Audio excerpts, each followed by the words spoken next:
एकीकडे उन्हाचा पारा 45 अंशाच्या पार गेला असताना दुसरीकडे यवतमाळच्या तरुणाईनं आणि शिवसैनिकांनी सामाजिक संवेदनाचा ओलावा जपला। महाराष्ट्र दिन आणि कामगार दिनाचे औचित्य साधत रक्तदान शिबिरात तब्बल 354 नागरिकांनी रक्तदान करून नवा आदर्श निर्माण केला आहे।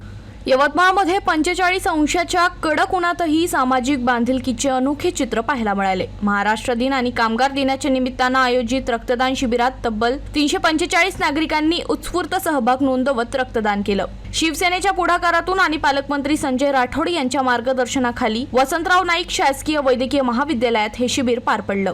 उन्हाळ्यात भासणारा रक्ताचा तुटवडा लक्षात घेता गेल्या 15 वर्षांपासून हा उपक्रम राबवला जात असून यंदा त्याचे 16वे वर्ष आहे। प्रतिकूल परिस्थितीतही तरुण, महिला आणि शिवसैनिकांनी मोठ्या संख्येने रक्तदान करत समाजाप्रती आपली जबाबदारी पार पाडली। रक्तदान करणाऱ्या प्रत्येक दात्याचा सन्मानही करण्यात आला। या उपक्रमामुळे अनेक गरजू रुग्णांना दिलासा मिळाला आहे।